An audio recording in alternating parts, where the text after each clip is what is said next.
Le Bayern de Munich va exploser le Paris Saint-Germain mercredi soir en demi-finale retour de Ligue des Champions. Oui, c'est ce que tous les spécialistes, experts ou pseudo-experts, spécialistes, influenceurs qui ne connaissent rien au football et qui sont devenus depuis plusieurs années des Madame Soleil, des Madame Irma, des voyants, des devins. Voilà, c'est le métier à la mode en ce moment de dire lui va battre lui va battre lui, alors qu'on ne connaît même pas réellement l'équipe concernée. C'est des gens qui osent parler, qui se disent spécialistes foot, alors qu'ils sont spécialistes foot depuis l'arrivée de TikTok. Non, c'est plus complexe que ça.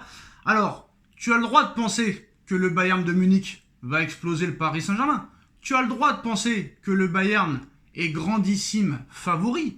Tu as le droit de penser que le Bayern va éliminer le Paris Saint-Germain pour aller en finale. Tu as le droit. Mais il faut bien analyser la situation avant. Comme d'autres ont le droit de dire que Paris va se qualifier, que Paris va battre le Bayern, ou que Paris va faire match nul, etc., etc. Il y en a même qui ont le droit de dire que ça va aller en prolongation, ou que ça va aller au tir au but, etc., etc.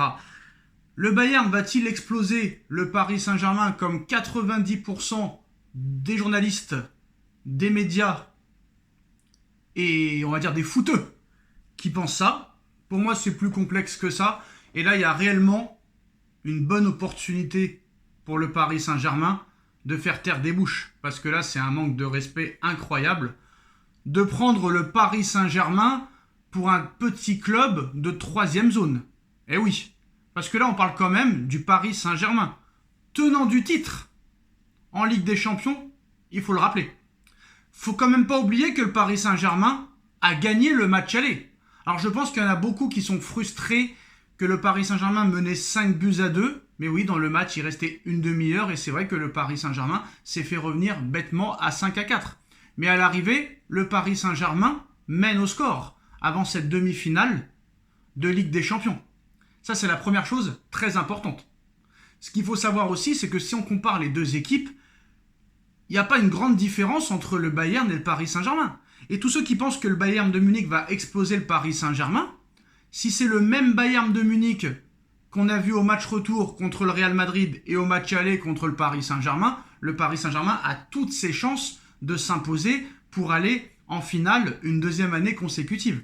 Il faut arrêter de prendre le Paris Saint-Germain pour des pitres. Pour rappel, on va revenir un petit peu dans le passé. Il y a eu énormément de Bayern PSG et de PSG Bayern ces dernières années. Et c'est pas comme si le Paris Saint-Germain n'avait jamais battu le Bayern de Munich ces dernières années. On va rappeler quand même le 3-0 au Parc des Princes contre le Bayern d'Ancelotti en 2017. On va aussi revenir sur la victoire du Paris Saint-Germain contre le Bayern de Munich en Coupe du Monde des clubs. En Coupe du Monde des clubs, et oui, à 9-11, 2-0.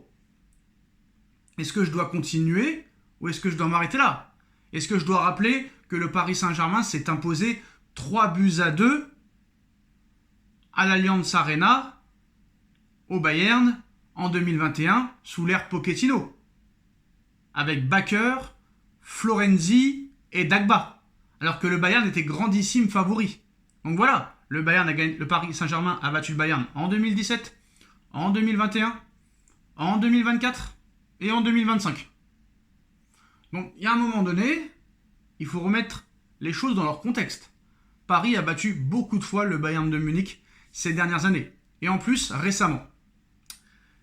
Voilà. On va pas se mentir, le Paris Saint-Germain a toutes ses chances de passer. Il n'y a pas grande différence entre les deux équipes à l'heure actuelle. Les deux équipes ont une défense catastrophique, que ce soit le Bayern ou le Paris Saint-Germain. Ça, il faut être très clair. Je pense que s'il y avait un choix à faire entre les deux défenses, pour moi, Paris a peut-être une meilleure défense, mais c'est de très peu, de très très peu. Pour moi, l'attaque, elle se vaut. Voilà. Peut-être que le Bayern est légèrement devant, mais à l'arrivée, c'est Paris qui a mis 5 buts à l'aller et pas le Bayern de Munich. C'est Paris qui est devant. Je suis désolé de le dire. T'es le tenant du titre. Quand t'as un Désiré Doué, Kvaratskhelia et Ousmane Dembélé à ce niveau-là, tout est possible. T'as Vitinha et Joao Neves qui reviennent en forme. T'as Fabian Ruiz qui revient au bon moment. Nuno Mendes, Pacho, Marquinhos vont monter en puissance, je pense, par rapport au match aller. Après, voilà, la grosse interrogation, c'est vrai que des deux côtés, le gardien sera peut-être la clé pour cette qualification en finale de Ligue des Champions. Et c'est vrai que l'absence d'Achraf Hakimi pourrait peser lourd dans la balance du côté du Paris Saint-Germain. Maintenant, voilà, c'est la chance à Warren de performer à droite. Voilà, on va pas se mentir. Petite interrogation au milieu de terrain. Il paraît qu'il y aura une hésitation entre Fabian Ruiz et Beraldo. Je vais pas vous mentir, je préfère un Fabian Ruiz à 30 ou 40% qu'un Beraldo à 100%. Un Fabian Ruiz à 30% sera toujours meilleur qu'un Beraldo à 100%. Je ne veux pas de Beraldo titulaire au milieu de terrain. Alors je comprends que Ruiz revient de blessure, je comprends que Ruiz manque d'intensité, qu'il n'a pas 90 minutes dans les jambes, ou peut-être que 50 ou 60. Mais voilà. Limite Mayoulou, je préfère Mayoulou au milieu de terrain que Beraldo. Je ne veux pas de Beraldo. Voilà. Sachant que le Bayern de Munich va avoir une pression énorme, parce que le Bayern de Munich, et ça c'est une aubaine pour le Paris Saint-Germain, va devoir attaquer. Et Paris, Luis Enrique l'a très bien expliqué, Paris n'est jamais aussi fort que dans la difficulté. Combien de fois Enrique, depuis son arrivée au Paris Saint-Germain en 2023, a prononcé le mot difficulté, difficulté, difficulté. Le mec préfère aller en barrage plutôt qu'être qualifié directement. Allez savoir, peut-être que Luis Enrique a fait exprès de se faire revenir 5-4, parce que Paris est jamais aussi fort que dans la difficulté. Alors que ça se trouve, si Paris avait gagné 5-2 à l'aller, peut-être que Paris serait arrivé en traînant des pieds à Munich et se serait fait prendre une remontada. On ne sait pas. Moi, je pense que 5-4, ça va permettre aux joueurs de toujours rester concentrés. Enrique l'a dit, Dembélé l'a dit, Gvara l'a dit. Voilà, il faudra marquer 3 buts pour se qualifier au Bayern. Donc l'objectif du Paris Saint-Germain, c'est pas de garder le score, c'est pas de faire un 0-0, c'est de gagner le match et de reprendre le match comme s'il y avait 0-0. Et on a une équipe très motivée derrière tout ça. Très clairement, c'est le Bayern qui a la pression, c'est le Bayern qui va devoir marquer, qui est obligé de marquer. Et forcément, si la défense tient bon, parce que Paris va être acculé, ça va partir de tous les côtés. Il va falloir très clairement résister à la tempête, mais après la pluie, il y a le beau temps. Et sachant que le Bayern va se découvrir, la défense du Bayern sera très exposée. Et à l'arrivée en contre-attaque, Paris peut faire très très mal avec des joueurs comme Doué, Dembélé et Kvaratskhelia et surtout un Nuno Mendes sur les côtés. C'est sûr et certain que Hakimi à droite va manquer. Son apport offensif, sa solidité physique, c'est vrai, va nous porter préjudice. Maintenant, il y a Warren, il faudra compter sur lui. Et on espère qu'il sera au niveau pour ce match. Après, moi, ce qui m'inquiète, c'est le banc du Paris Saint-Germain. Il va falloir faire très attention aux cartons jaunes. Il va falloir être très pragmatique du côté de Luis Enrique. Et surtout, il va falloir un Safonov qui monte de niveau. Parce que Safonov n'est pas décisif. Très clairement. Voilà, je suis désolé de le dire. Il va falloir un Safonov des grands soirs pour que très clairement Paris passe. Il va falloir que tout le monde soit à un niveau exceptionnel. À un niveau comme jamais ils ont été. Très clairement, on sait comment ça va se passer. Tu vas te faire dominer dans les 15 premières minutes, tu vas te faire acculer. Ça va ressembler un petit peu au Liverpool-Paris Saint-Germain de l'année dernière où on gagne 1-0 au tir au but. Ça va ressembler à ça. Ça va ressembler un petit peu au match Arsenal-Paris Saint-Germain demi-finale aller l'année dernière. Il faut s'attendre à ça. Et c'est pour ça que là, le gardien va compter. Safonov a une énorme pression sur les épaules. Ça peut partir de lui. Il faudra que tout le monde soit à un niveau incroyable. Donc voilà, on connaît le Bayern de Munich. C'est pas la peine de faire 100 heures de vidéos sur eux. Voilà. Et Paris est bien en route pour un back-to-back. Et moi, j'y crois. Alors que, vous le savez, vous me connaissez pour les plus anciens. C'est vrai que j'ai jamais été d'un positivisme exceptionnel.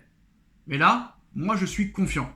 Ça va être très compliqué. Ça va être très très dur, mais Paris aussi a des armes. Quoi qu'il arrive, pour moi, les deux équipes marqueront. Est-ce qu'il y a un prono à faire ? Je vous donnerai mon prono demain. Mais pour moi, c'est surtout un scandale de penser que le Bayern va exploser le Paris Saint-Germain. C'est possible. Sur un match, tout le monde peut exploser tout le monde. Mais on parle quand même du Paris Saint-Germain, tenant du titre, qui a battu déjà le Bayern de Vincent Kompany à 9-11.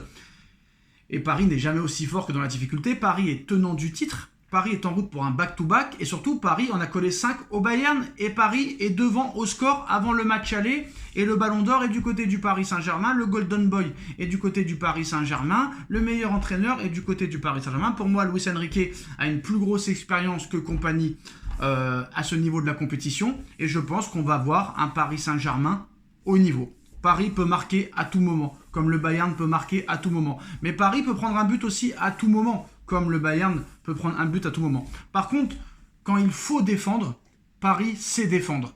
Donc, je ne suis pas si sûr que ça du côté du Bayern. Voilà. Donc, c'est sûr qu'on va revoir encore un match spectaculaire.